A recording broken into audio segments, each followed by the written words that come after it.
J'ai une question qui s'adresse à vous et puis à votre regard sur rétrospective sur la profession d'avocat. Le XXe siècle a connu des avocats comme vous, des avocats, à mon sens, qui défendaient des causes au-delà de défendre des clients. On peut citer Maître Henri Leclerc, vous qui êtes parmi nous, mais également Robert Badinter ou Jacques Vergès, sans parler de ceux qu'on a à l'international, tels Nelson Mandela, qui ont défendu un certain nombre de causes. Et il me semble que l'avocat incarnait quelque chose qui aujourd'hui tombe en quelque sorte en désuétude. Et j'aimerais que vous me donniez votre sentiment là-dessus, cher confrère. Oui, je ne sais pas si c'est la faute des avocats. Je crois que moi je vois beaucoup de jeunes avocats qui viennent me voir. Je crois qu'ils rêvent tous de faire le métier que j'ai fait. Je crois que c'est difficile. Je crois qu'il y a deux raisons à cela. Il y a une première qui est compliquée, c'est la raison économique. Moi, quand j'ai commencé mon métier, bon, c'était difficile, hein, j'avais pas de quoi vivre. Je faisais un stage quand j'étais étudiant déjà, chez un avoué. J'étais payé à mi-temps, 100 francs par mois, ancien. C'était comme 153, 54. Ça faisait donc un franc nouveau. Bon, laissons tomber cela. Chez mon patron, j'étais payé 250 € par mois, chez nous, quand j'ai commencé, qui était à peu près le montant du SMIC de l'époque. Voilà. J'ai commencé comme ça, puis j'étais chez mon patron, et puis bon, je vivais avec le SMIC. Et puis je me suis installé, puis petit à petit j'ai changé, mais c'est vrai que les causes que j'ai menées n'étaient pas forcément toujours des causes très rentables. Bon. Mais on s'en sortait qu'à un quart. Aujourd'hui, il faut bien reconnaître que l'intégration de la profession d'avocat dans les mécanismes de la société moderne ont changé un certain nombre de choses. L'exercice de la profession est coûteux. Fut un temps où, je vous disais tout à l'heure, on en parlait, les avocats, ils exerçaient chez eux. Moi d'ailleurs, quand j'ai débuté, je ne savais pas où exercer. Et j'ai eu un rapporteur, j'avais un type qui... Bon, et il m'a dit, mais pourquoi vous exercez pas chez vous? Mes parents habitaient un petit pavillon à Sceaux, et dans une mansarde, j'ai installé mon bureau. Bon, ça a marché. Ils ont accepté. Bon. C'est-à-dire qu'on n'avait pas grand-chose, mais ceux qui étaient chez eux, ils pouvaient...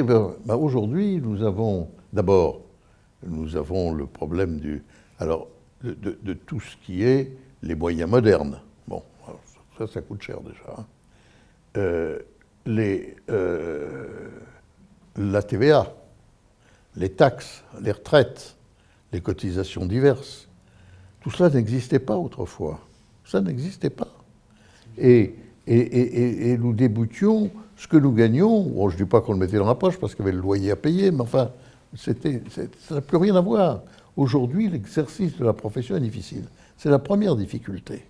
Et donc, défendre quelqu'un gratuitement aujourd'hui, c'est difficile. Alors vous me direz, il y a quelque chose de nouveau depuis 1972, c'est le paiement de l'aide judiciaire. Car avant, l'aide judiciaire était gratuite. Hein. Bon, on n'avait pas le droit de la refuser. Depuis 1972, il y a une indemnité au début, puis aujourd'hui, il y a un certain nombre de mécanismes, mais qui font que quelqu'un qui n'aurait que des dossiers d'aide judiciaire aurait du mal à survivre. Surtout avec tout ce que je vous dis, les taxes, etc. Bon. Donc, c'est difficile. La deuxième chose, c'est les causes. Alors, ce qu'il y a d'extraordinaire dans le mécanisme de la justice d'aujourd'hui, c'est que le crime effraie toujours autant, il y a toujours autant mais que les médias s'intéressent à l'enquête, s'intéressent au démarrage d'une affaire, c'est-à-dire qu'on condamne le violeur qui a été arrêté à tel endroit ou l'assassin qui a tué sa femme, et ça fait quelque chose. Mais quand le procès arrive, curieusement, le procès, ce n'est plus ces grands procès qu'on voyait autrefois.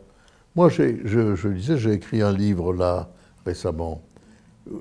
Je fais une grande partie des recherches simplement dans les archives électroniques du Monde. Quand j'avais une grande affaire, mais je trouvais, il y avait une page entière de Jean-Marc Théolaire sur un procès, quel qu'il soit. Vous avez des grands procès aujourd'hui, vous avez quoi, 2 colonnes en deuxième page.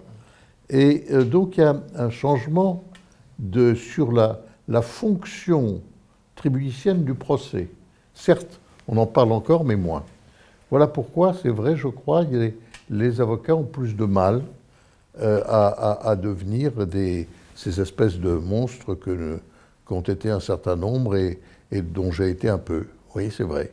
C'est vrai que le côté... Il y en a quand même, hein, même d'aujourd'hui, bon, mais c'est vrai que le côté... ça n'apparaît pas. C'est-à-dire que vous avez des jeunes avocats qui entrent dans des affaires graves, importantes, et puis, moi je vois, là, je vois une grande affaire racontée, je vois que le nom de l'avocat n'est même pas mentionné quelquefois par le journaliste.